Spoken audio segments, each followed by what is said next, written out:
Oi, pessoal. Boa tarde a todos. Queria começar agradecendo a presença de todo mundo que está aqui. A gente já tem quase 160 pessoas online. Nós tínhamos aproximadamente 600 inscritos do Brasil inteiro, então agradecer a participação de todo mundo. Vou fazer uma breve introduçãozinha aqui antes de passar a palavra para os professores que vão participar. Então, meu nome é Lara Cássia, sou geógrafa, formada pela Universidade Federal do Rio Grande do Sul, e eu sou especialista em desenvolvimento urbano do WRI Brasil, e eu vou ser a moderadora do nosso seminário online de hoje. Então, acho que para quem já nos acompanha, essa é uma segunda série de seminários online, né, que a gente está desenvolvendo. No ano passado, a gente desenvolveu 5 seminários também sobre o tema de ruas completas, e só para explicar um pouquinho o histórico, né, o WRI Brasil, em parceria com a FNP, que é a Frente Nacional de Prefeitos, vem desenvolvendo uma série de projetos conjuntos, e a gente criou uma rede de cidades, né, que atualmente tem 15 cidades do Brasil que fazem parte dela, e a gente vem acompanhando e desenvolvendo alguns projetos de ruas completas, né? Então, a partir disso, a gente identificou que também existe todo um espaço para a gente trabalhar com esse tema, né, junto com a academia, com os professores universitários e os estudantes. Então, a gente criou, né, a rede de professores universitários pelas ruas completas. Então, a gente convidou uma série de professores de diversos estados do Brasil para se reunir num fórum, para pensar conjuntamente, né, algumas atividades, dentre elas essa série de seminários, e também pensando em trocar experiências, mas principalmente também pensando em como qualificar a formação, não só dos arquitetos e urbanistas, mas também de geógrafos e enfim, outras formações que trabalhem também com a questão, né, de urbanismo, assim. Então, atualmente, a gente tem 64 professores fazendo parte dessa rede, né, de 25 estados brasileiros. Então, 5 deles estão aqui hoje com a gente, e a gente vai falar um pouquinho sobre os desafios e oportunidades nas regiões brasileiras. Então, alguns informes antes da gente começar. Como todos já viram, a gente tem um chatzinho que que dá para mandar mensagem para todo mundo consegue enxergar. Então, a gente convidou vocês para se apresentarem, para dizerem de onde que são. Então, quem por acaso ainda não se apresentou, quiser colocar o nome, a cidade, a universidade que frequenta, ou enfim, a organização que trabalha. Então, fiquem à vontade. Então, a gente tem, além do chat, a gente tem algumas umas perguntas que vão partir da gente, que vai abrir na tela de vocês. A gente solicita que todo mundo responda, é bem rapidinho, né? Então, a gente vai fazendo umas perguntas assim simultaneamente, então a gente já consegue ver o resultado no final. E também a gente tem para quem quiser fazer perguntas, a gente solicita que não façam ela pelo chat, porque no chat tem um fluxo de mensagens muito grande, e aí fica mais difícil para a gente filtrar. Então, a gente tem uma seção ali que é um Q e um A, que é Question and Answers. Não sei se em algum está em português, pode ser perguntas e respostas, mas a princípio é um Q e um A. Então, se vocês fizerem as perguntas por ali, elas vêm direto para nós, e aí a gente pode, dependendo da pergunta, a gente pode já ir respondendo, mas e se for direcionado para os palestrantes, a gente vai, enfim, anotar elas, e ao final a gente tem um tempo de apresentação, depois das apresentações a gente tem um tempo de perguntas e respostas. Então, vão mandando as perguntas para nós, e ao final a gente vai responder para todo mundo, e se não der tempo, a gente pode tentar responder por e-mail também. E o último informe é que quem assistir, vão ser 5 seminários online, e quem assistir todos os 5 da série, a gente consegue ter esse controle e vai receber um certificado com essas horas de participação desse seminário online. Acredito que acho que são esses os informes.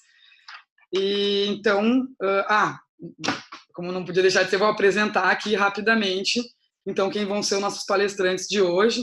Então, como eu falei antes, desses 64 professores, né, do Brasil inteiro, a gente convidou que os professores indicassem um representante por região. A gente sabe que as regiões brasileiras são muito grandes, né? Então, mas de alguma forma eles também construíram colaborativamente com outros professores, então a gente espera que também eles consigam dar um panorama legal aí de como que funciona, né, quais são os desafios e oportunidades nas diferentes regiões do Brasil. Então a gente vai começar a apresentação com o professor André Luiz Braga Turbaim, que está representando a região sul, né, ele é professor da Universidade Católica do Paraná e atualmente ele está trabalhando com a coordenação na área estratégica de cidades da PUC Paraná.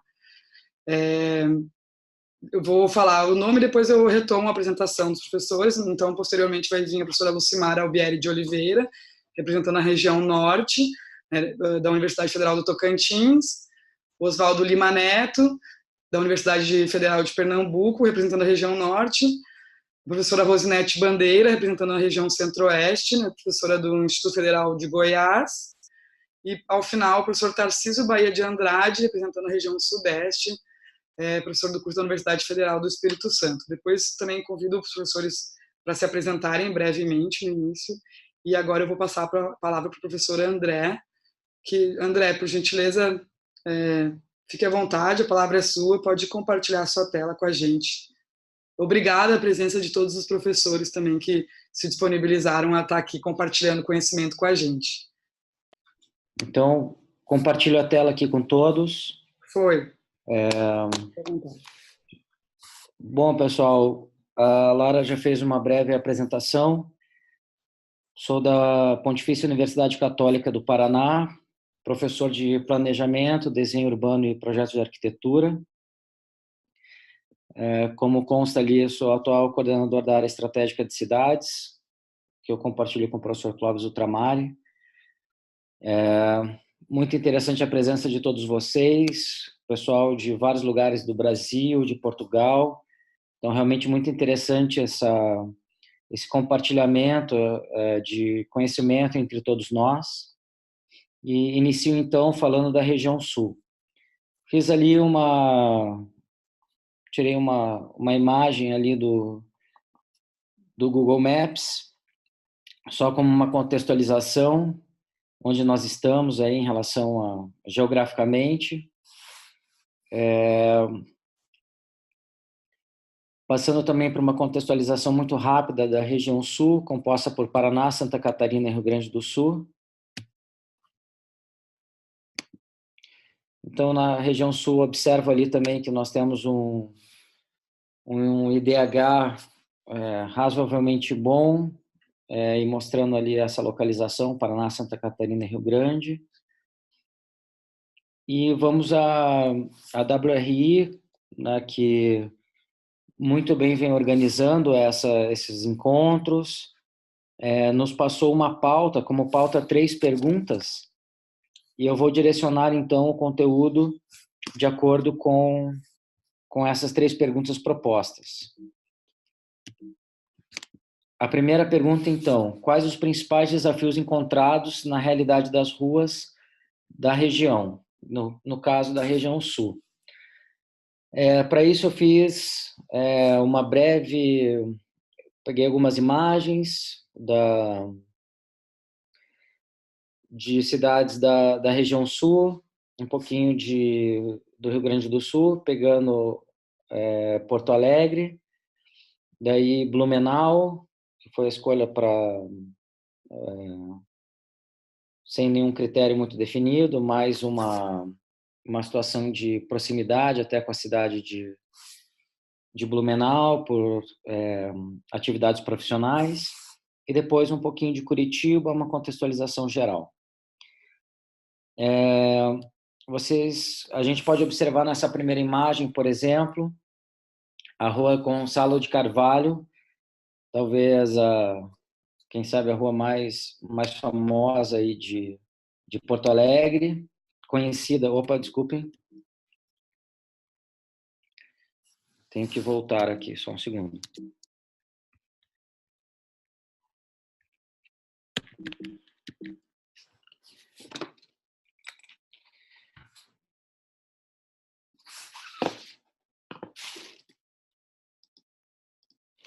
Então, voltando, a Rua Gonçalo de Carvalho, conhecida como a rua mais bonita do mundo. Acho muito interessante esse título.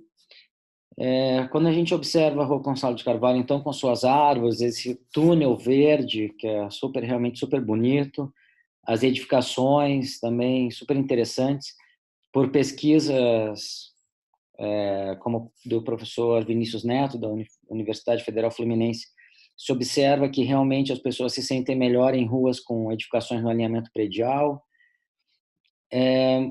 Mas, apesar de realmente bonita, nós percebemos que a Rua Gonçalo de Carvalho, ela inclui os carros de uma maneira bastante preponderante em sua paisagem. Então, a primeira observação como situação ou desafio das ruas é nós percebermos isso, quão aprazível deve ser caminhar numa rua como essa, e certamente as pessoas se sentem bem, mas poderiam se sentir ainda melhor.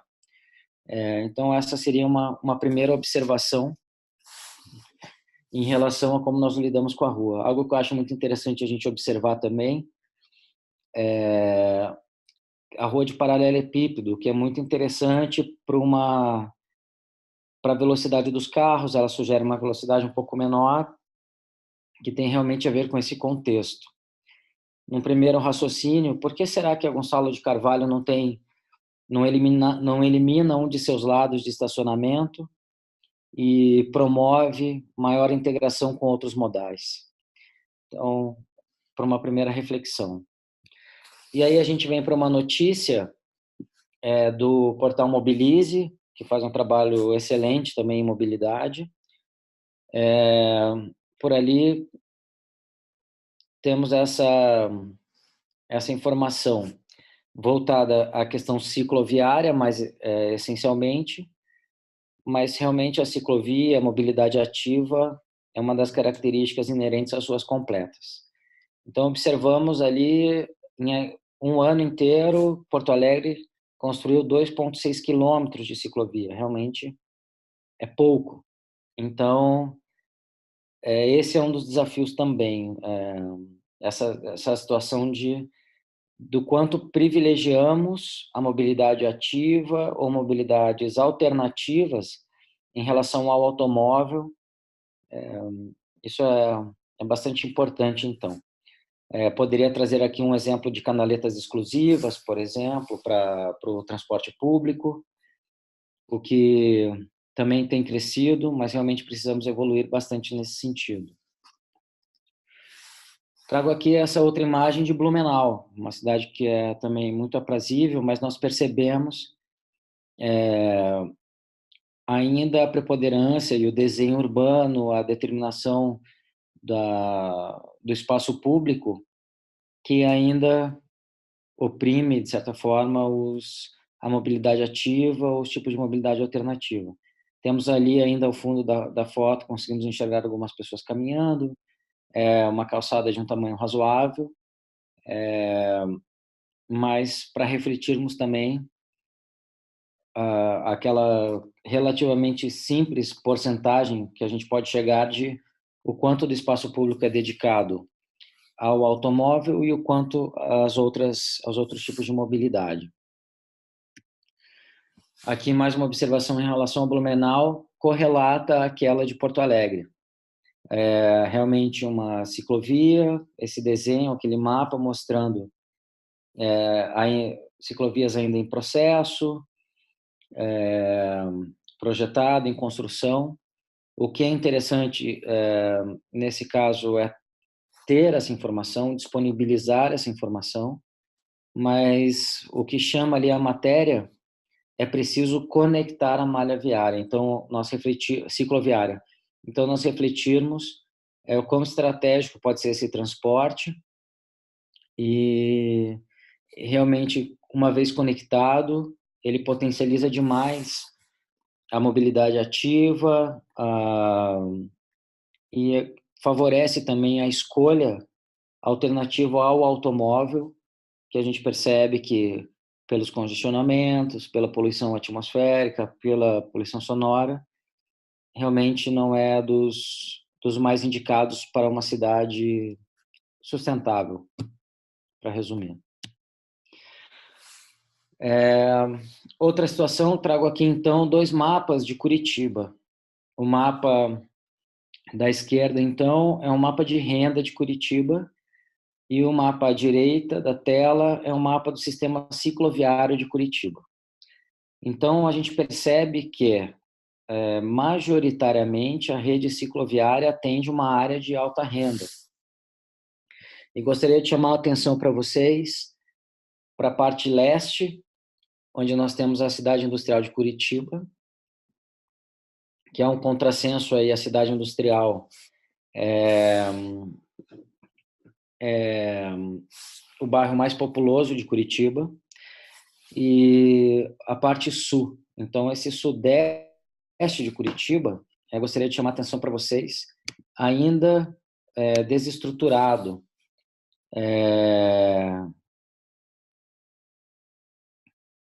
Isso, parte oeste. Obrigado, Jorge, pela correção.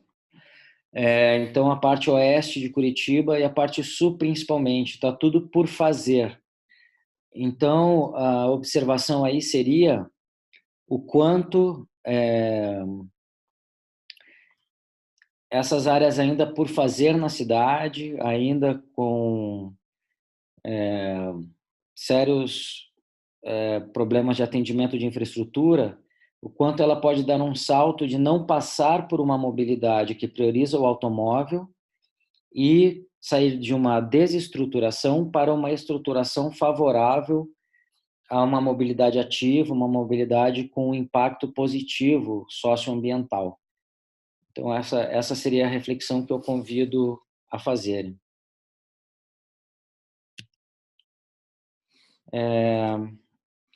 Aqui eu faço um parênteses também sobre os desafios. Nós fizemos em 2016 uma orientação aqui, uma pesquisa com a WRI, inclusive, e para o encorajamento da bicicleta ou da mobilidade ativa, o primeiro item, segundo a população universitária de Curitiba, seria a segurança pública. Então, isso é uma questão bastante importante. Particularidades da região sul. A gente tem uma região sul muito diversa, então observo aqui a taxa de motorização e o número de acidentes. Então, para registro dessas informações, a região sul tem diferenças, inclusive climáticas, então diria que um desafio seria esse, nós reduzirmos mortes, acidentes de trânsito, e certamente as suas completas seria uma solução nesse sentido. E para fechar, iniciativas regionais interessantes que poderiam ser destacadas, daí eu venho para o caso de Curitiba, por um domínio mesmo, mas conto com os professores dos outros estados, de outras universidades até do Paraná, como contribuição nesse sentido. Diria nessa foto que nós temos ali uma partilha entre o trilho, como tem as faixas de domínio, são muito favoráveis à mobilidade ativa, então a caminhabilidade, para transporte ou para lazer. Então, esse seria um bom motivo, uma boa característica. E trago aqui para concluir, então, esse mapa que é a estruturação urbana, visão futura, que faz parte do plano diretor de Curitiba, que determina esses grandes eixos, e que esses grandes eixos de mobilidade do BRT de Curitiba, que a gente chama de expresso, de mobilidade de massa, ele permite a determinação de pequenas vizinhanças, pequenos núcleos urbanos que poderiam ter aí a mobilidade ativa como solução, e para isso as suas completas seriam essa estruturação. Então, meu abraço a todos, e encerro por aqui, fico aberto a perguntas, sugestões e questões para maior aprofundamento. Abraço a todos novamente. Obrigada, professor André. Eu vou passar em seguida, então, a palavra para a Lucimara, que é professora do programa de pós-graduação em Ciências do Ambiente na Universidade Federal do Tocantins, e ela está representando a região norte. Lucimara, a gente já está funcionando o teu áudio e teu vídeo, a gente já está te vendo aqui. Resolvemos, então, a questão do compartilhamento da tela. Eu queria só compartilhar rapidamente com todo mundo que está ouvindo. A proposta hoje aqui são breves apresentações, né, de cada região do Brasil. A ideia é a gente fazer uma reflexão aqui, ter um espaço para um debate no final, né, aproveitar que tem gente de diversos lugares para a gente fazer essa reflexão junto. Eu vou passar então a palavra para a professora Lucimara. Obrigado pela presença e pode ficar à vontade, a palavra é sua. Ok, boa tarde a todos, obrigada pela oportunidade de estar compartilhando com vocês sobre o assunto, né? Devido à restrição de tempo, eu recortei algumas coisas, né, e coloquei foco sobre Palmas para essa apresentação de hoje. Palmas é uma das capitais, né, da região norte, então, representativamente, né, é um exemplo bem único, né? Não representa a região inteira, mas foi o que eu consegui trazer por questão de conhecimento e tempo, né? Bom, então falando um pouco da nossa capital, ela foi fundada em 1989 para ser a capital do Tocantins, que foi um estado criado em 1988 pelo desmembramento do norte goiano. A capital que nasceu de um projeto urbanístico, tinha uma previsão de abrigar cerca de 1.200.000 habitantes e com 2 áreas de expansão, norte e sul, que poderia chegar a 3 milhões de habitantes. Então, esse é o projeto de Palmas, com toda a organização de zoneamento. O projeto, ele define uma malha estruturante, né, de grandes avenidas, que distam mais ou menos 700 metros entre elas, no sentido norte, sul, leste, oeste, e algumas se destacam, né, e formam, por exemplo, essa área central, que é essa daqui, no encontro de 2 avenidas, né, estruturantes, que é a Teotônio Segurado e a JK, e formam o centro principal, comercial.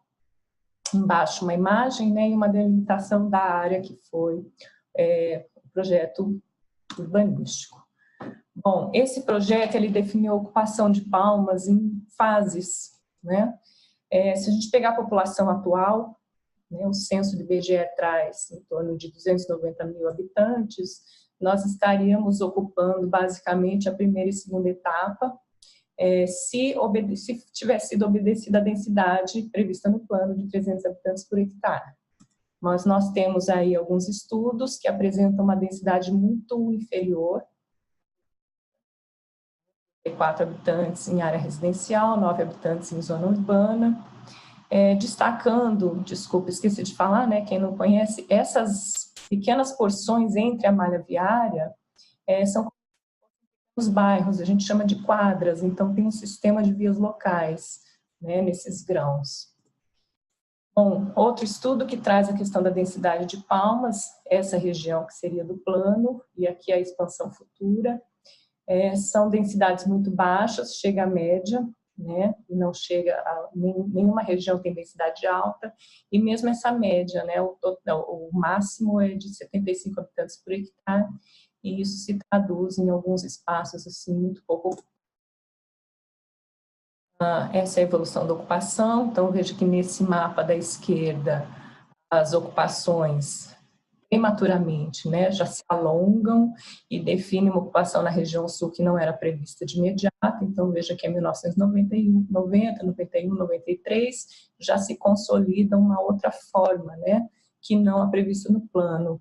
E esse mapa já mais chega a 2015, né, essa ocupação, e ainda um distrito do outro lado do lago, nós temos uma ponte aqui que não está aparecendo muito bem, mas é um distrito pertencente a outro município que também tem uma ocupação mais recente, um loteamento que também acaba prejudicando a consolidação aqui de Palmas em relação à densidade. Essa é a imagem, né, que a gente tem, são grandes avenidas, muito verde, mas também muitos espaços vazios, né, muitos lotes sem ocupação. É claro que isso não é gratuito, sempre tem a ver, né, com a questão da especulação imobiliária, então o valor do solo na região central é maior, enquanto nas periferias moram né, a população de baixa renda. Bom, então voltando um pouquinho ao projeto, eu vou me ater à região central e, enfim, aqui retrata, né, esses grãos, essas grandes quadras, com um perfil horizontal, uma verticalização muito pontual ainda, e muitos vazios urbanos e grandes avenidas. Essa daqui é a imagem de uma das avenidas, então não é exceção, ela está então a gente tem um espaço de sistema viário muito amplo. E aqui uma imagem da região central. E por que eu trouxe a região central? Quando a gente fala de ruas completas, a gente imagina que a demanda, né, da região central é muito grande, principalmente em relação a pedestre. E nós temos um caso muito curioso aqui em Palmas, que é um mar de carros, né, e dá para contar quantos pedestres estão realmente caminhando nesse centro. E eu queria que vocês notassem o uso do solo, é muito especializado, né? São muitos comércios, pouquíssimas habitações e ainda, né, um perfil muito baixo das edificações. Isso força o acesso a essa região central de carro, de ônibus, muito difícil chegar aqui a pé. Então, a dependência do carro é muito grande e acaba ocupando as calçadas, enfim, né, ocupando todo esse espaço que a gente tem, que poderia estar melhor qualificado. Uma outra região que a gente julga que atrai muito pedestre, que ao fundo nós temos o camelódromo, é na região central, e mesmo assim uma precariedade muito grande, né, das calçadas. Eu vou levando algumas imagens, né, sequenciais, me aproximando desse camelódromo. Esse camelódromo está aqui já ao fundo, aqui uma dificuldade, né, de uma mãe com uma criança para transitar, para caminhar, e, né, as ruas pelos veículos. Virando à direita aqui, a próxima imagem, então essa é a condição de uma calçada. Andando aqui para vocês notarem, né, como é a situação. Então, eu vim daquela calçada lá do fundo, caminhando até aqui, isso é uma imagem, a calçada toda ocupada por veículos, o camelódromo aqui à direita, e alguns pedestres, né, fazendo malabarismo aí para atravessar. Essa imagem também demonstra a questão climática, né, da nossa cidade. Veja que nós temos, né, um espaço generoso de calçadas, isso daqui é uma atuação da prefeitura, né, na tentativa de qualificar calçadas, mas o formato, né, do uso, da ocupação do solo na região central ainda também é muito especializado, como eu falei, e poucas pessoas caminhando de fato.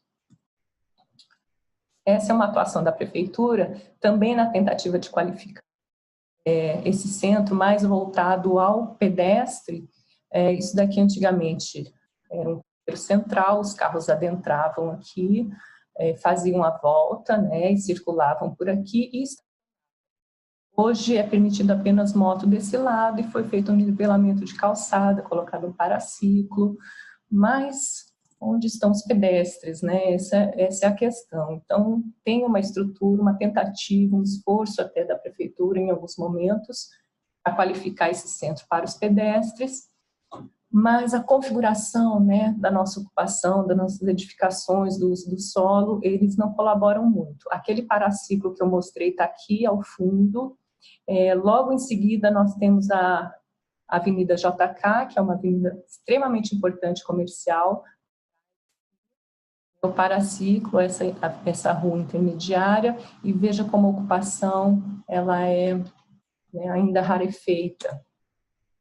Esse é um outro exemplo, essa é uma sequência de edificações comerciais, o fundo dessas edificações, né, e tem uma rua aqui de serviços, frente dela também é para a Avenida JK, aqui edifícios, né, que vão ajudar a densificar um pouco, quem sabe essa pressão consiga fazer com que essa realidade melhore, mas é uma cidade que às vezes parece muito bonita, mas quando você adentra, você descobre que tem muita infraestrutura precária. E aqui, por exemplo, né, pessoas que estão aqui nesse fundo de comércio, com a avenida à frente e tem que tentar acessar, né, a região aqui residencial, passando por esse tipo de situação.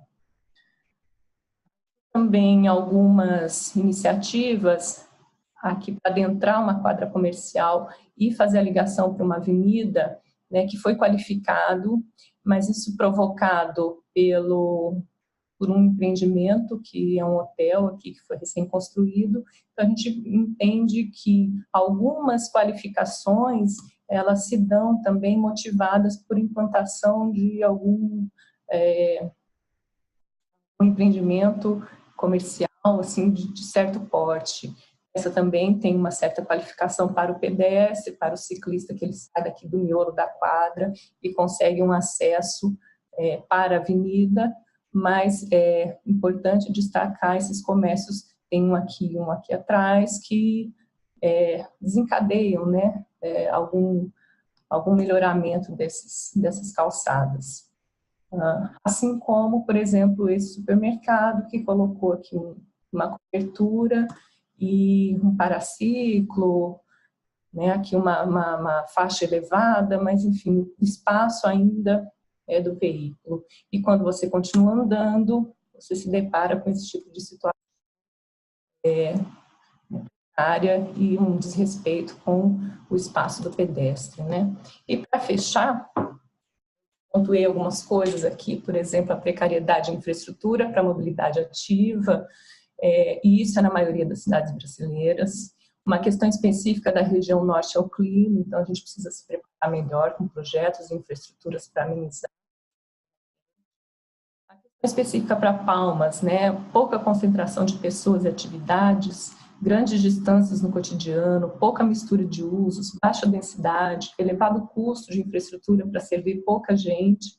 E aí fica a questão, será que apenas a qualificação das ruas, né, pensando ruas completas de uma maneira um pouco pontual, recortada, seria o suficiente para estimular a mobilidade ativa e a apropriação dos espaços públicos? No caso de Palmas, não é só a qualificação desses espaços, né, ele precisa ser pensado também com uso e ocupação do solo, com planejamento urbano. Bom, Palmas tem vantagens, é uma cidade plana e tem espaços públicos generosos, né, principalmente o sistema viário, que dá para a gente tentar usar em um outro momento, né, de pensar essa mobilidade urbana com outro foco que não do veículo. Tem espaço para tentar transformar isso através de projetos, né, esses espaços. E o desafio, né, que para nós é muito grande, é como compactar a cidade de Palmas, que é realmente uma cidade muito espalhada, muito espraiada, com baixa densidade e muitos vazios urbanos. Bom, eu fico por aqui, né? Minha contribuição é essa, fico aberta a questões, as perguntas e comentários. Obrigada. Obrigada, Lucimara. Foi um prazer conhecer um pouquinho mais aqui da realidade de Palmas. Antes de eu passar a palavra para o Oswaldo, só relembrando para quem chegou mais tarde, quem quiser fazer perguntas, tem um símbolozinho que é um Q e um A, então vocês escrevem, essas perguntas vêm direto para nós, no chat às vezes o fluxo de mensagens é muito grande e a gente perde, então se quiser direcionar para algum dos palestrantes a pergunta, pode falar o nome dele, ou se for para todos também, não tem problema nenhum, a gente vai encaminhar ao final conforme o nosso tempo. Então agora eu vou lançar uma enquetezinha rapidinho, vai aparecer na tela de todo mundo, então é só um clique a resposta, né, para a gente dar uma sentida como é que está aqui a participação por região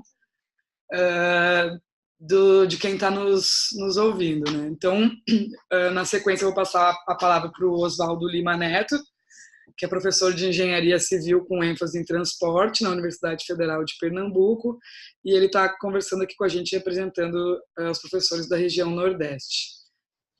Boa tarde, prazer revê-lo. Boa tarde, Damião. Boa tarde a todos. É um prazer estar aqui com vocês, com a WRI, com todo o pessoal, os outros professores e o pessoal do restante do país. Pronto, acho que agora apareceu, né? Isso, está aparecendo, fica à vontade. Então, iniciando, o tempo é muito curto, sobre as questões, a questão dos desafios das ruas, eu acho que é o mesmo em muitas cidades do Brasil, a começar pelas calçadas. As calçadas, você não tem, no caso do Recife ou de outras regiões do Nordeste, você não tem condição de um cadeirante dar uma volta no quarteirão. Isso é uma questão que eu sempre levanto para meus alunos, mando ele testar, e não existe. Até hoje não apareceu um quarteirão que fosse possível um cadeirante dar uma volta. Então, a precariedade dessas calçadas estreitas, esburacadas, ocupadas. Você também tem uma falta de ciclovias, ou poucas, apesar de ser um grupo muito ativo e bom de briga, mas a maioria das cidades ainda não tem uma rede completa. Ou seja, o Recife tem apenas 40 quilômetros de ciclofaixa ou de prioridade para a bicicleta, mas não tem uma rede.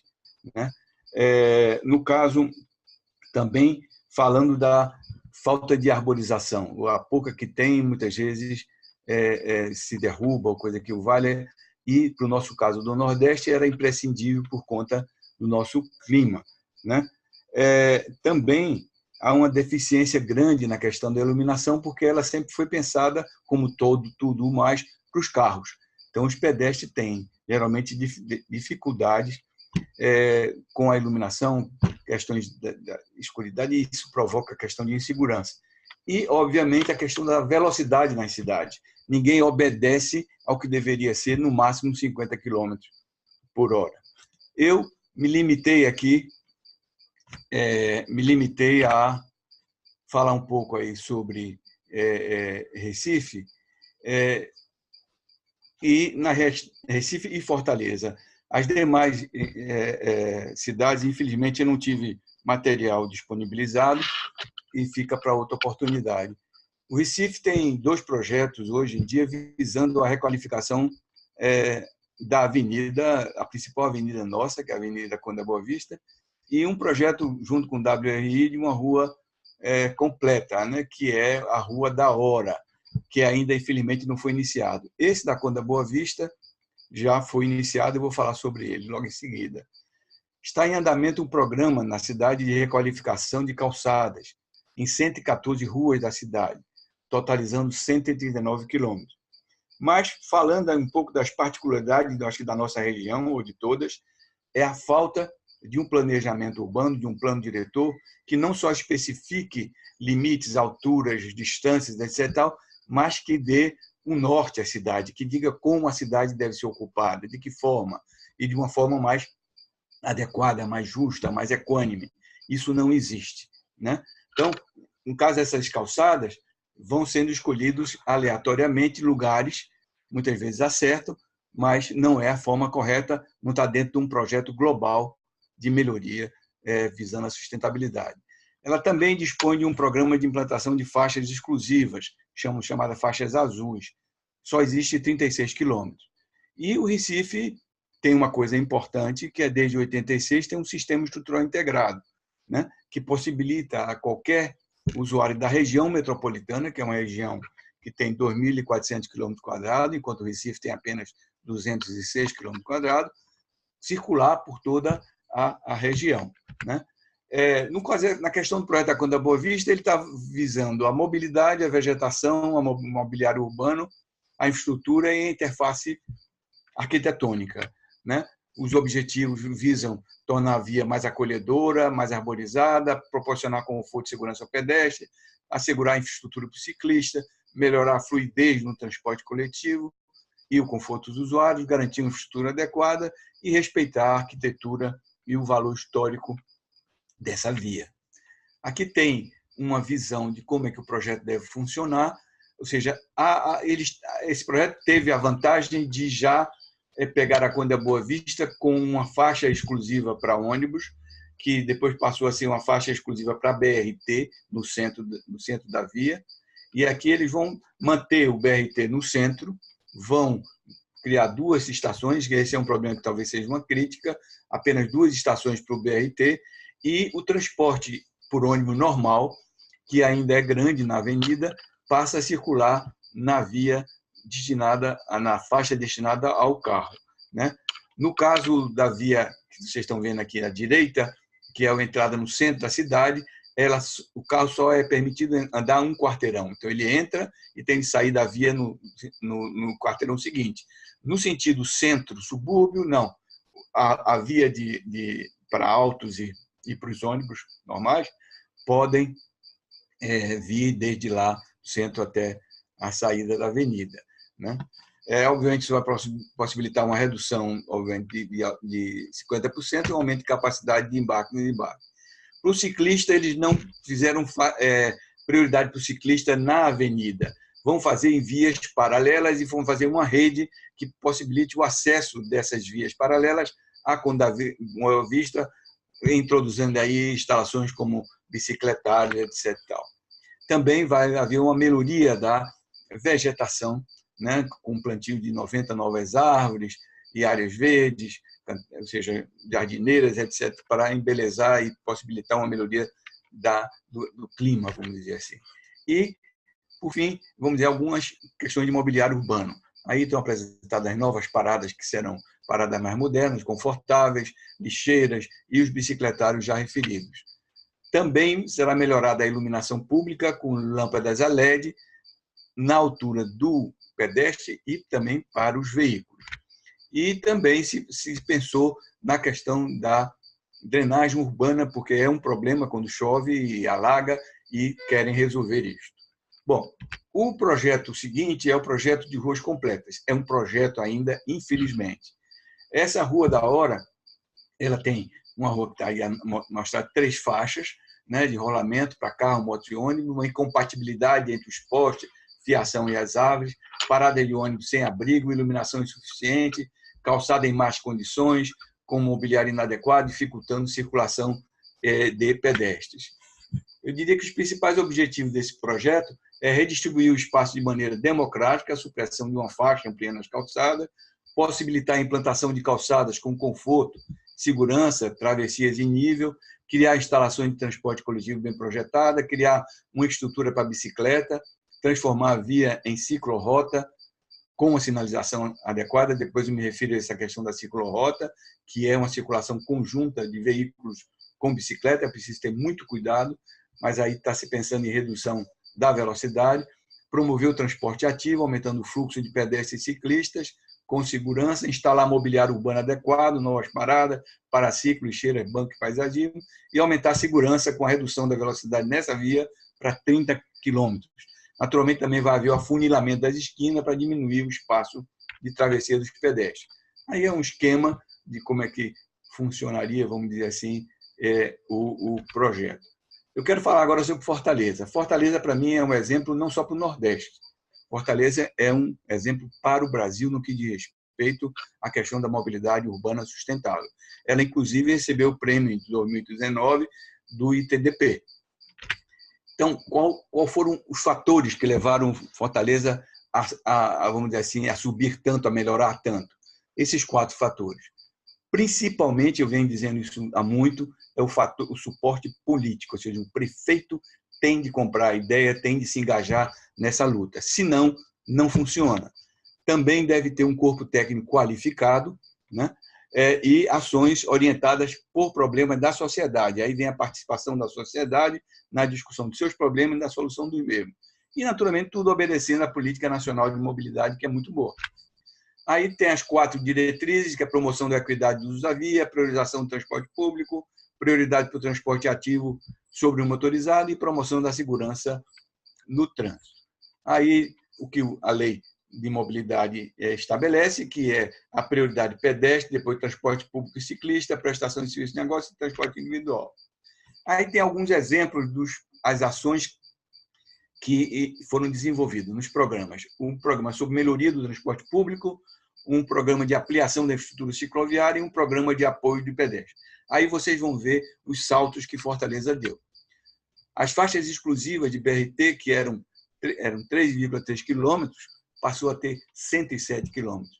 Tem um bilhete único, foi feita reforma em terminais, foi feito os ônibus com ar-condicionado e com Wi-Fi, e um aplicativo para ônibus que, inclusive, possibilita qualquer abuso às mulheres serem denunciados, que é o botão virtual de denúncia de assédio. A rede cicloviária passou de 68 km para 260 km. Isso, na nossa região, é algo de fantástico, né? Sistema de bicicleta compartilhada, bicicleta integrada, ciclofaixa de lazer e recurso que eles chamam de Zona Sul. E o programa de apoio ao pedestre, áreas de trânsito calmo, intervenções temporárias, aí entra faixas elevadas, outros elementos de moderação e readequação das velocidades.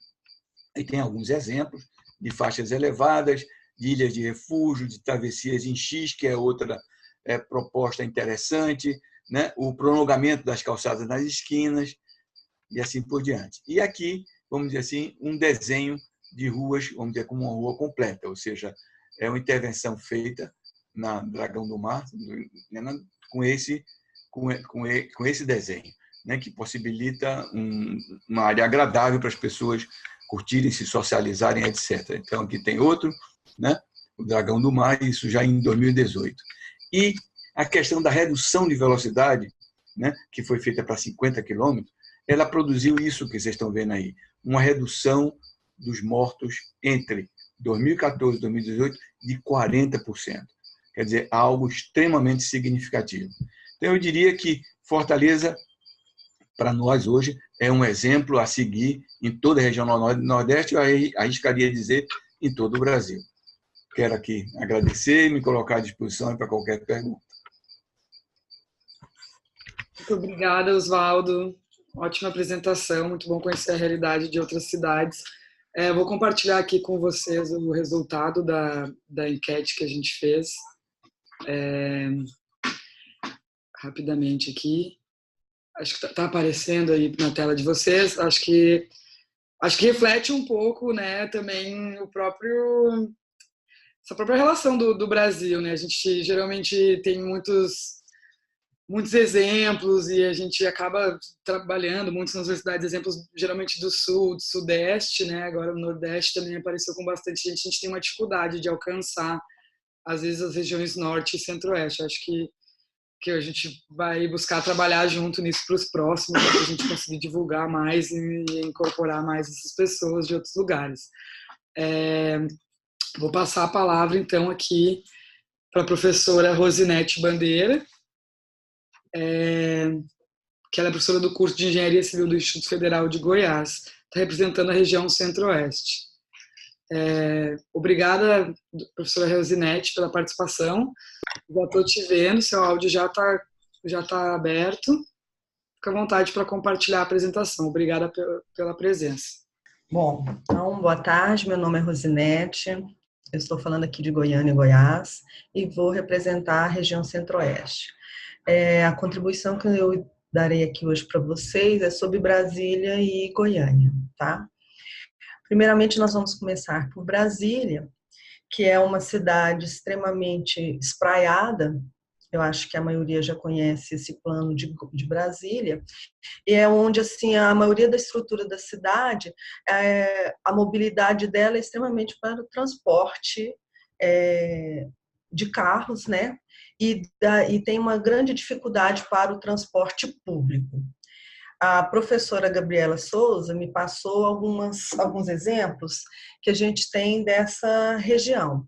Então, ela mostra, assim, alguns lugares que para o pedestre andar, ela é muito desprovida de sombreamento, a infraestrutura geralmente é muito precária, a acessibilidade ela é negligenciada, como a gente pode ver na foto, nessa primeira foto, as pessoas passam, tem a obediência dela para o pedestre, mas ao fundo a gente observa que não aparece um suporte para o pedestre. Essa aqui de baixo é uma ciclovia, mas que ela não tem continuidade, ela costuma não ter as suas continuidades. E no centro de Brasília, né, na parte de plano piloto dela, ela tem mais estacionamentos para os carros. Então, vocês observam que eles não respeitam pedestre e, muitas vezes, nas suas próprias calçadas, elas não são bem tratadas, né? Então, a gente pode observar aqui que ela não tem um grande embasamento para o próprio pedestre andar, né? Então, ela fala que Brasília é muito difícil andar a pé. Quem já foi em Brasília já observa isso, né? A gente que vai lá, se você anda no plano piloto, você vê que para atravessar as ruas você tem muita dificuldade para atravessar. Se você não estiver na base onde é permitido para o pedestre, você não consegue atravessar, né? Rosinete, desculpa, você pode colocar em modo de tela cheia a sua apresentação? O pessoal está pedindo no chat. Tá em tela cheia? Não, não está. Agora sim, obrigada. Tá. Desculpa te interromper. Não, não tem problema não. Nessa da avenida aqui, é um exemplo que ela nos trouxe, que é em Ceilândia, de Sol Nascente, que é um projeto da Companhia de Desenvolvimento Habitacional do DF, do GDF, e ela mostra aqui, nessa primeira foto, que era uma região só de chacras, mas que teve uma invasão, essa aqui é em 2003, que em 2008 ficou desta forma aqui. Então, vocês observam aqui que tinha umas palmeiras nessa parte aqui, onde elas ficaram preservadas, essas palmeiras aqui. Então, a Companhia de Desenvolvimento Habitacional fez um projeto para esta parte aqui, em Ceilândia.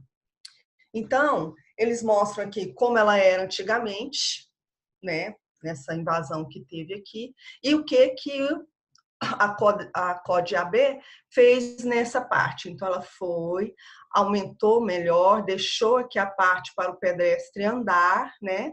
E depois, com o passar do tempo, em 2017, que essas duas fotos de baixo são de 2017, mostrando que a própria população apropriou fazendo esses grafismos nos muros da cidade. Vou passar agora para a cidade de Goiânia. Goiânia é uma cidade que foi projetada para 50 mil pessoas. Hoje ela tem 1.300.000 habitantes.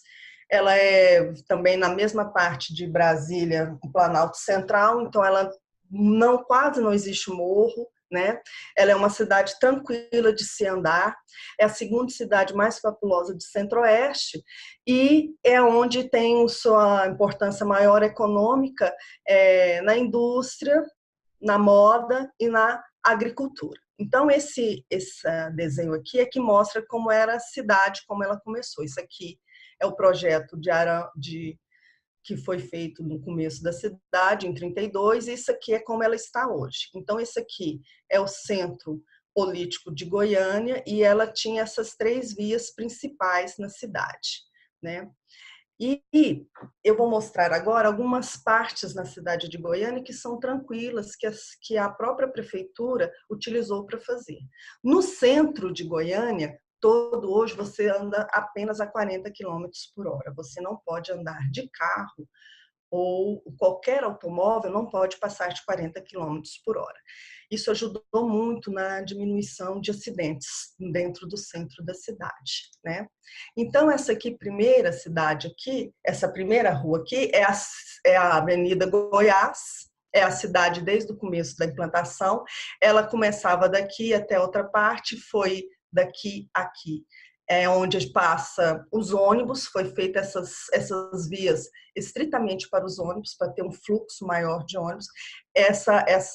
Esse passeio aqui tinha 50 metros de passeio, foi retirado, ficou só 30 metros aqui, e o pessoal costuma utilizar isso aqui no final de semana, né?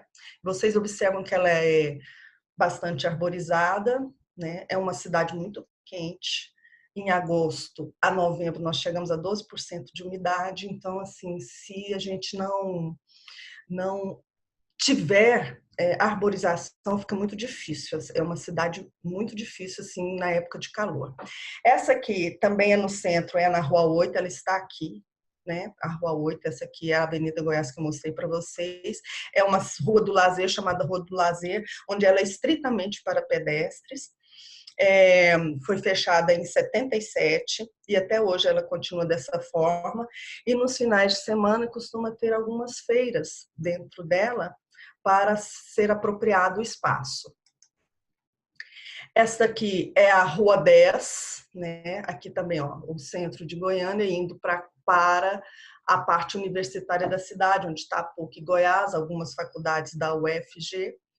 ela é, no meio dela, a prefeitura fez esse espaço para andar de bicicleta, né? Então, ela sai deste ponto aqui até a outra praça chamada Praça Universitária, onde você pode andar com a bicicleta nela.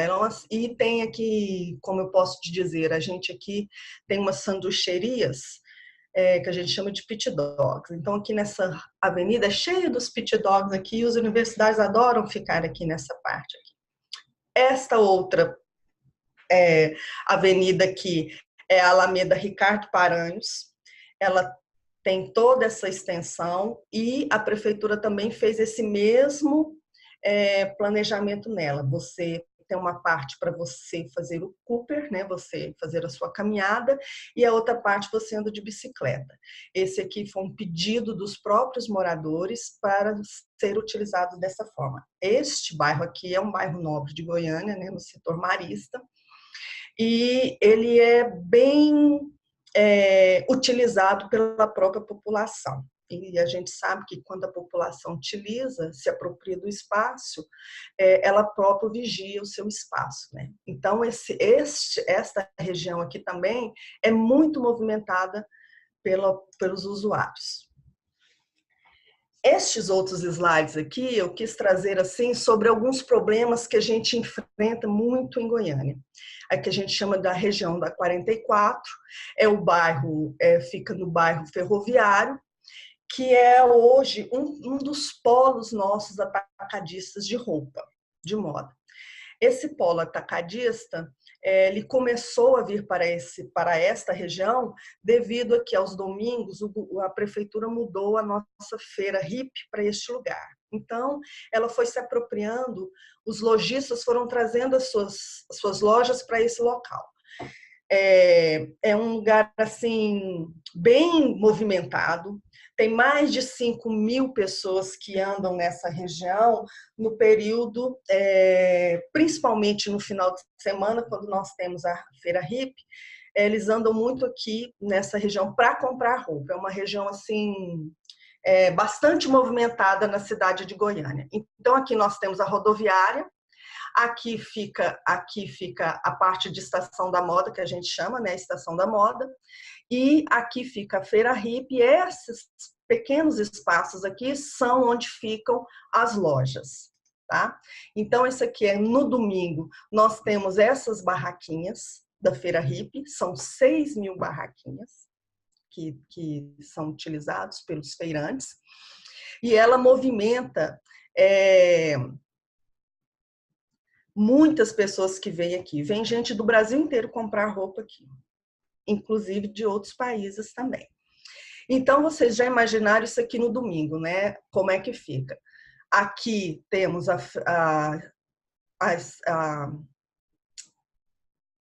desculpa, gente, eu esqueci o nome.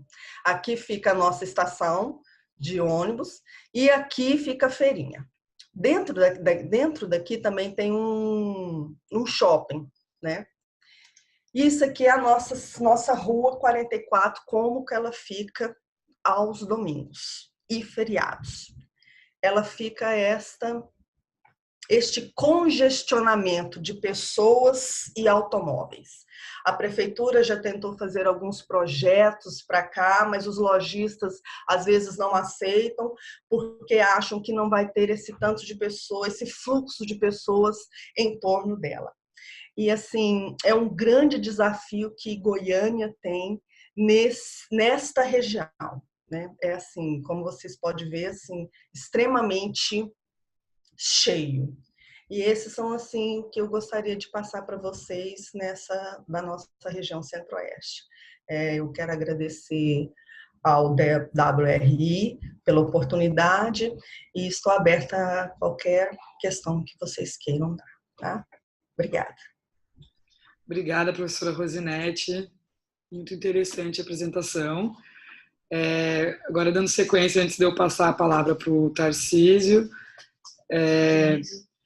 vou falar rapidamente aqui, gente. A gente tem uma página, né, no YouTube do WRI Brasil, e lá todos os vídeos da série de seminários do ano passado estão lá. né? Então, para quem quiser, quem não pôde ouvir, a gente tem várias apresentações mais conceituais, assim, sobre ruas completas, né? E agora a gente acabou de compartilhar aqui, a Priscila Pacheco acabou de compartilhar o link no chat, então para quem quiser, todos os vídeos vão estar lá, e inclusive esse também logo em breve vai estar lá para quem quiser acompanhar, e os próximos da série também.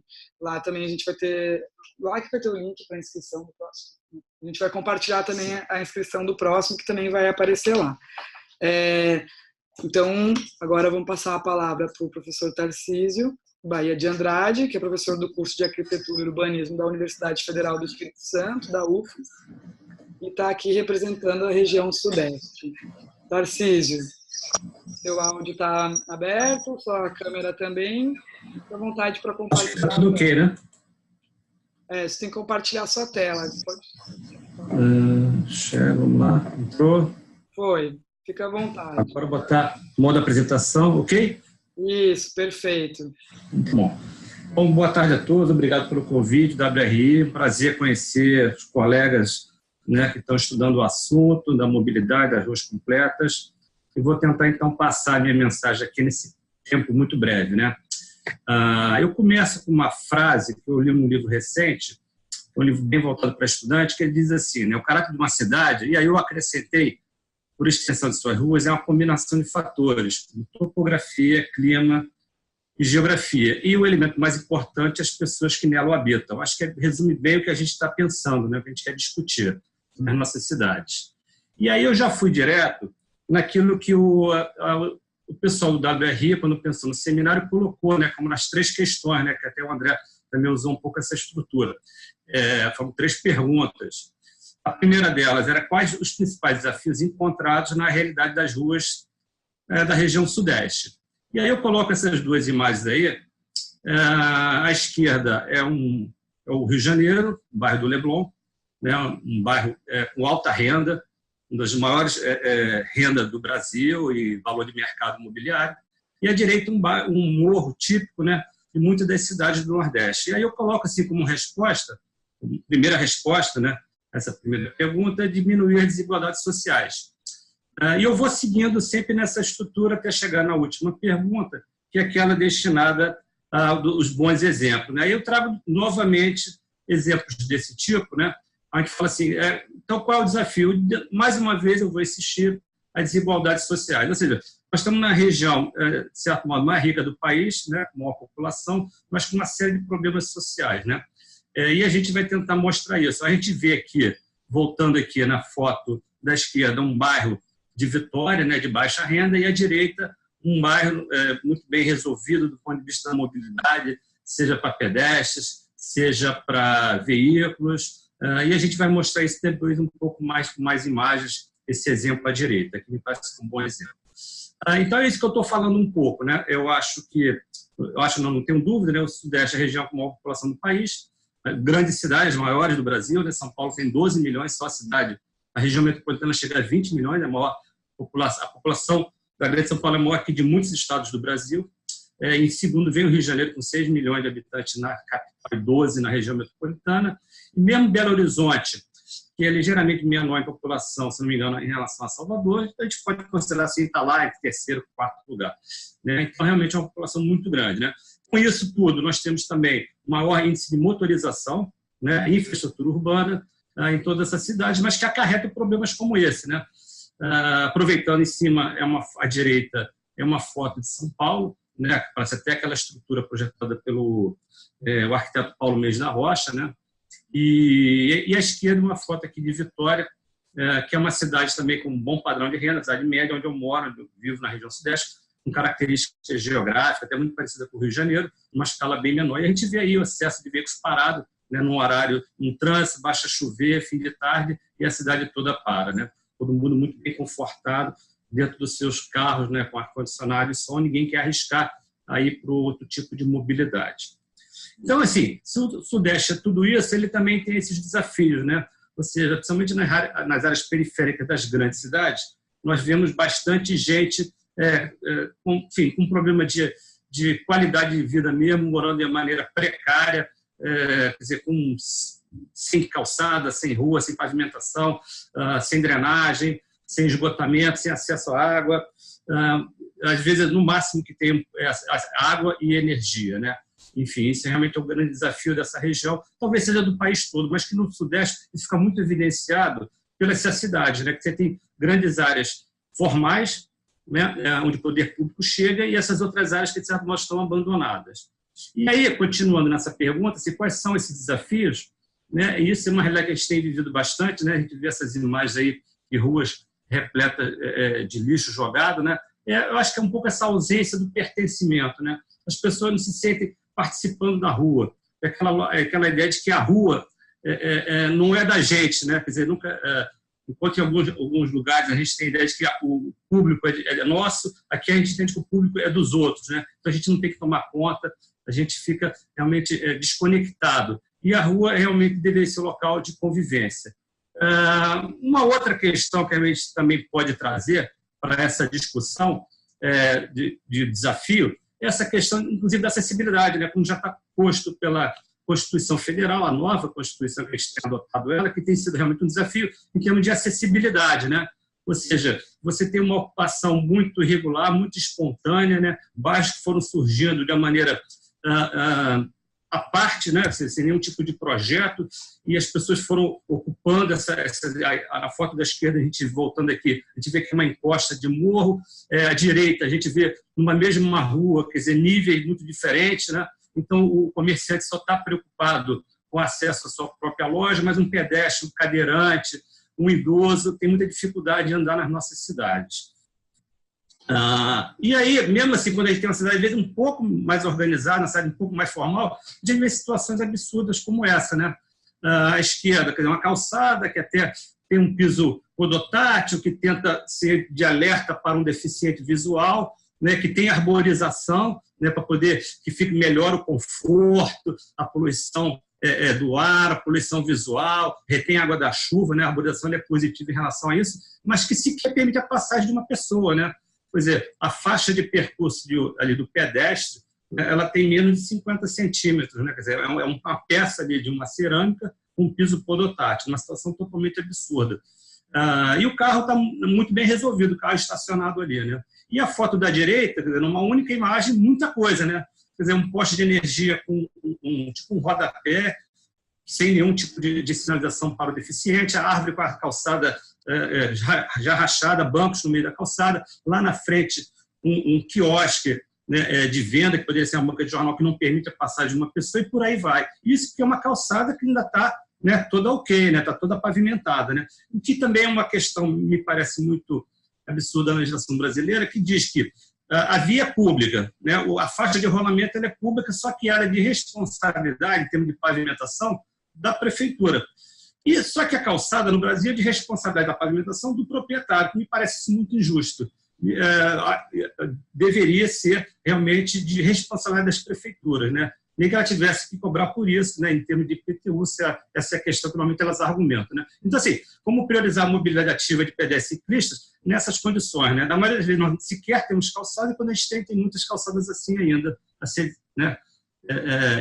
Aí que a gente vai com outro desafio que eu também tenho tratado, que é a questão, a gente vê aqui uma calçada, né, com um centro comercial, com várias lojas, né? O comércio de rua vive em crise, o comércio eletrônico ele vem crescendo de uma maneira muito grande no Brasil e no resto do mundo, e as lojas começam a perder mercado, né? As pessoas começam a comprar online. E na região sudeste, como mais pessoas têm acesso à internet, elas já estão, você tem um nível de conexão, né? Você tem uma rede maior, como os estudos, pesquisas têm demonstrado, a consequência é essa, né? As pessoas cada vez estão comprando mais pela internet, né? É mais barato, é mais fácil, e as lojas realmente estão fechando. Na medida que isso vai acontecendo, as ruas ficam mais vazias e ficam mais inseguras. Então, nós temos que realmente pensar isso como um outro desafio. Aí eu chego na segunda questão, as particularidades da região que influenciam o uso do planejamento das ruas, aí eu coloco duas imagens bem radicais entre si, justamente para poder falar isso, né? Essa diversidade de realidades distintas que a gente vai encontrar na nossa região.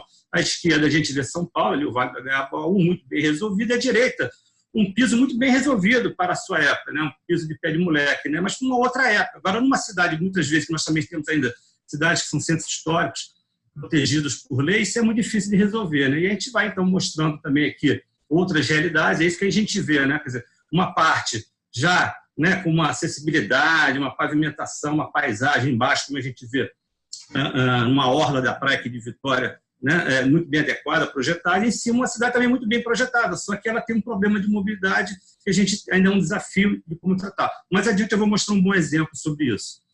Então, assim, tentando já resumir também, juntando alguns assuntos, né? Então nós temos aqui uma prioridade no transporte individual motorizado, isso é muito comum, né? Ainda que se façam projetos de investimento no transporte público, ele é muito aquém em termos de necessidade do que vem do crescimento da necessidade da própria população. A violência urbana é uma outra realidade, a gente vê isso aqui em Vitória, tem Rio, São Paulo e várias outras cidades, né?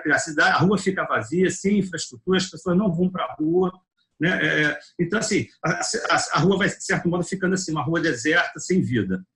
E aí, para chegar já no final, né, quais seriam as iniciativas positivas, né? Eu destaco aqui um exemplo de uma cidade histórica, que é Petrópolis, a Rua do Imperador, muito bem resolvida em termos de rua completa, quer dizer, uma calçada, inclusive com um desenho, com um design feito em pedra portuguesa, né, que valoriza do ponto de vista estético, uma passagem de nível para as pedestres, né, com boas soluções de interseção pedestres-veículos, né, inclusive aqui a gente vê a imagem da direita embaixo, a travessão do rio, muito bem resolvido, né? Nesses cruzamentos se usa um piso trepidante para poder melhorar a questão da velocidade, baixar a velocidade do veículo, né, se tornar mais seguro, e uma rua comercial, então está muito bem resolvido.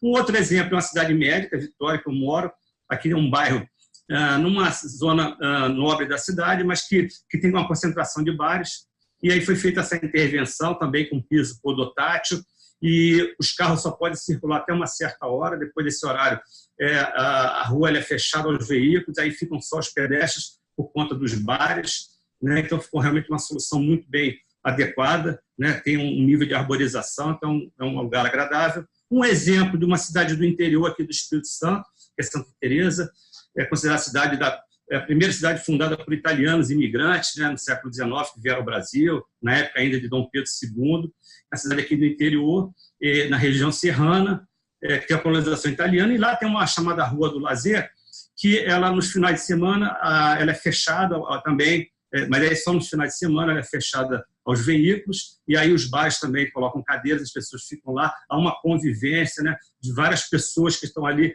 sejam moradores, sejam visitantes, que é uma cidade muito agradável, né, de passear, as pessoas gostam muito, né? E aí, para acabar, eu trago também, acho que é um exemplo também exemplar, eu dei um exemplo da cidade histórica, uma cidade média, uma cidade pequena, e uma metrópole, que eu acho que é o Rio de Janeiro, com o VLT, a Orla Conde, aquele processo foi feito em função, muito também por ocasião da oportunidade das Olimpíadas. O Rio está vivendo uma crise econômica complicada, mas que uma obra que foi muito bem feita, né? A Avenida Rio Branco era uma avenida emblemática, né, feita na época do Pereira Passos, né, que foi parcialmente fechada aos veículos motorizados, hoje só tem o VLT num trecho, o outro trecho ainda passa ônibus e automóveis, mas realmente foi um projeto muito bem feito, né? E juntamente com a Orla Conde, né, o ex-prefeito Luiz Paulo Conde, durante muitos anos, mesmo antes de ser prefeito, sonhava em transformar aquela região da área portuária, e realmente essa região aconteceu. Hoje em dia é uma área bem agradável de caminhar, tem os museus, o Museu da Manhã, mas na frente tem o Oceanário, e realmente hoje é um sucesso de pessoas. E acaba aqui, eu também gosto de desenhar, e eu de vez em quando sou convidado a fazer algum desenho, algum cartoon, até com uma revista de urbanismo, uma imagem de um desenho que eu fiz com uma revista de urbanismo, que traduz um pouco isso, esse resumo, né, do que nós estamos vivendo, né? Quer dizer, a cidade, realmente, o ciclista hoje, ele está numa situação muito mais confortável do que os motoristas. E com isso, acho que eu encerro dentro do meu tempo, e agradeço. E fico aqui aberto também às dúvidas, né, que a gente possa contribuir ainda. Obrigado.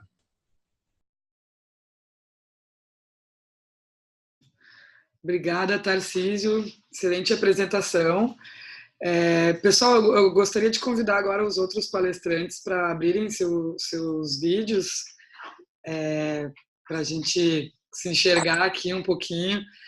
Infelizmente, a gente está com pouco tempo, né? Nosso seminário estava previsto para terminar às 15h30, né? Então já são 15h23, a gente vai fazer um esforço aqui para respeitar o horário. Acho que o professor gosta de falar bastante, né? Então, a gente deu eram para ser curtas apresentações e a gente teve mais de 40 perguntas, alguns comentários, a maior parte deles a gente foi respondendo na hora, né? Então, e a gente, não sei se a gente vai conseguir direcionar elas agora, mas aí eu queria convidar os professores a gente encaminhar as perguntas para vocês, se vocês responderem por e-mail, por gentileza, para os participantes. E aí eu gostaria de convidar vocês para fazer uma fala de final, assim, rapidamente, 1 minuto, 2, se despedindo. Mas antes disso eu vou dar alguns informes, tá? A gente tem aqui, está aparecendo para vocês já o próximo seminário. A gente vai falar sobre medição de impactos de intervenções urbanas e de ruas completas. Vai ser dia 27 de junho, o link para inscrição já está ali. Gostaria de convidar também vocês para ajudar na divulgação entre as universidades, alunos, demais professores. Também queria dizer que se algum professor universitário tiver interesse de compor a rede, ela é uma rede que está aberta, então que mande um e-mail para nós, que é à vontade, para a gente começar a conversar com vocês. E queria agradecer a presença de todos, foram excelentes apresentações. Eu vou abrir, não sei se a gente segue na mesma ordem que a gente fez antes, então se vocês quiserem fazer alguma consideração final e, enfim, se despedindo, passar a palavra então ao professor André. Fica à vontade, André. Rapidamente, né? 2 minutinhos para a gente tentar terminar na hora. Parabenizo a WRI pela iniciativa, os professores pelas ótimas apresentações, muito claras, dando uma contextualização de cada diferente realidade, mas a gente percebe problemas estruturais comuns entre todos nós. Temos uma política da mobilidade urbana que pode fundamentar essa tomada de decisão. Como o professor Oswaldo colocou também, a vontade política dos prefeitos, trazer isso para a realidade de cada município é fundamental. E super agradecer a atenção de todos, as perguntas, algumas, uma direcionada a mim, já pude responder, e parabenizo a todos, realmente um tema bastante importante para a gente ter melhores cidades, melhor qualidade de vida nas cidades. Abraço a todos. Lucimara? Acho que seu áudio... Aí, abriu o áudio. Também queria agradecer à WRI por essa iniciativa, parabenizar todos os colegas, né, que apresentaram, e parabenizar também quem está participando. Queria ter mais tempo, né, para poder responder. Vou tentar agora. Fica disponível aqui para a gente responder algumas perguntas por um tempo? Vou tentar responder aqui.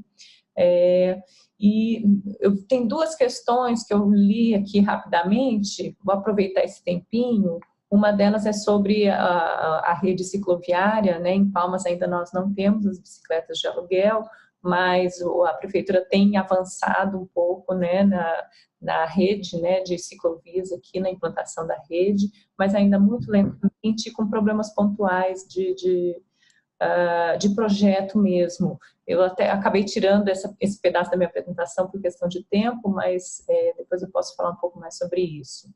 E sobre a ocupação do centro, né, zoneamento, na verdade o centro já permite o uso misto, mas não há interesse do mercado e não há interesse também da prefeitura em fomentar, né, esse tipo de ocupação. Às vezes a gente vê a gestão mais preocupada em desenvolver outras frentes, porque a especulação imobiliária aqui é muito forte, desenvolver outras frentes, outras centralidades, do que realmente tratar o centro de uma maneira diferenciada. Então também tem a questão da vontade política, né? Já tentando responder aí 2 questões que eu vi aqui rapidamente, mas depois eu detalho aqui. Mas, enfim, eu fico disponível, né, se quiserem entrar em contato comigo em outro momento. A WRI, ela tem feito essa mediação, então eu quero agradecer né, por essa participação. Obrigada. Obrigada, Lucimara. Oswaldo? Bom, eu queria também agradecer muito e foi um prazer imenso trabalhar aí com todos esses professores, belas apresentações. E queria colocar há uma questão aqui sobre financiamento. O pessoal de Fortaleza também dá uma lição. Financiamento não é tudo, não é a questão mais importante, né? Claro que ela é importante, mas não existem diversas soluções que são baratas, simples. Por exemplo, a questão das faixas exclusivas. De certa forma, simplificando, você precisa de um balde de tinta, mais nada do que isso, né? E respeito, obviamente, também fiscalização. Mas existem diversas coisas que podem ser feitas de forma simples, barata, e a questão é ser gradativo. E como eu me referi, reforço, o prefeito tem que estar involucrado, né? Então, existem diversas questões. Outra que foi também colocada aqui pelo Tarcísio, que eu concordo plenamente, porque que é uma luta, que eu acho que o WRI deve se engajar também, né? Porque a responsabilidade das calçadas não passa para a prefeitura, porque se ela toma conta da via, porque não tomar, então dá esse descalabro que a gente está vendo aí. Cada um faz um padrão, cada um faz. É um dos principais problemas para os pedestres, essa questão da diferença de nível. E a prefeitura podia resolver isso desde que assumisse. Assuma gradativamente, né? Parte principal para as vias locais, mas faça. Era isso. Muito obrigado e foi um prazer imenso. Obrigado, WRI, pelo convite. Obrigado, Oswaldo. Vou passar, então, para a professora Rosinete. Bom, eu só vou falar porque eu estou tendo problema aqui no vídeo, ele não está aparecendo para mim, tá? Então, assim, eu quero agradecer a vocês do WRI, para mim foi muito enriquecedor os outros professores falando, agradecer ao André, ao Oswaldo, Tarcísio, Lucimara, foi ótimo, e é isso aí mesmo, gente. Aqui em Goiânia nós temos esse problema muito sério. Uma pessoa me perguntou aqui como é tratado esses investimentos e atividades polo da feira de moda e da feira dentro do processo de parcelamento urbano. A prefeitura já tem, como já foi dito embaixo, ela tem esse projeto de requalificação, mas os feirantes não estão aceitando, né? É uma queda de braço muito grande, porque a prefeitura pensa em mudá-los de lá também, mas eles não querem porque já está próximo do polo de moda. E o polo da moda, ela tem já o seu comércio restrito, né? Eles exportam para fora, eles exportam para a África, para os Estados Unidos, né? Então, assim, eles já têm o fechado. O problema ali são os feirantes que ficam de frente para as lojas, né? Aí o problema é mais sério. Mas a prefeitura tenta fazer o seu trabalho, mas como vocês conhecem, né, esse problema entre feirante e lojista, acho que não é só em Goiânia, acho que é em todo o Brasil nós temos esse problema muito sério. Mas eu espero que isso seja resolvido. Ela tem esses dois projetos, o projeto da Praça do Trabalhador e o projeto da Rua 44, que a prefeitura pretende fazer esse trabalho. Então, muito obrigada a todos, tá? E prazer revê-los. Obrigada, Rosinete. Vou passar, então, para o Tarcísio fazer o seu encerramento. Acho que o áudio não está aberto, Tarcísio. Agora sim. Sim. Bom, como todos, agradecer a oportunidade, muito bom falar e ouvir, né? Acho que é uma experiência bacana. Fico aqui à disposição para as perguntas. Uma pessoa já tinha me mandado aqui, já respondi diretamente para ela. Parece que é Petrópolis também, e a questão até, essa coisa das cidades históricas é uma questão. Uma outra questão para a gente pensar também é a questão dos aplicativos, né?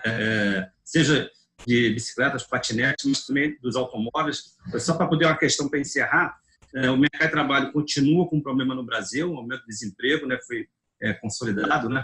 O IBGE divulgou esses dados, e o único segmento, um dos poucos segmentos que houve crescimento foi motoristas de aplicativo. Quer dizer, o único segmento de carro que ainda está sendo comprado são pessoas que estão comprando carro para ter carro de aplicativo. Então, assim, ainda vai ter muito carro individual andando pela cidade. Tudo bem, não é mais o meu carro, né? Mas isso vai gerar um problema, uma crise para o transporte público de alta capacidade que vem perdendo passageiros ano a ano, né? Então, está aí mais uma questão que nós temos que pensar, né? Como essa cidade, se ele continuar muito focado no transporte individual motorizado. E é isso. Boa tarde a todos.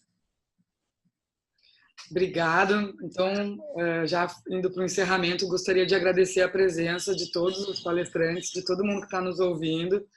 A gente teve assim, uma média bem legal de o pessoal se manteve do início ao fim, né, ao longo do seminário. A gente teve poucas pessoas que foram saindo, então isso reflete assim, o sucesso e a qualidade das apresentações. Então, agradecer a dedicação de tempo, né, de vocês e convidar novamente para quem quiser se inscrever no segundo seminário da série, que ainda vai ser no dia 27 de junho. Assim que vocês encerrarem, vai aparecer uma enquete de avaliação do seminário. Então, eu gostaria de pedir que todos respondam. Para nós é bastante importante para a gente conseguir ir melhorando cada vez mais essa série de seminários online. E acho que é isso, a gente vai ficando por aqui. E lembrando que vai estar disponível, né, no nosso canal no YouTube. E então, para quem quiser compartilhar também, gostou desse seminário, quiser compartilhar com os alunos e outros professores, então fiquem à vontade. Então, obrigada a todos que participaram e até a próxima.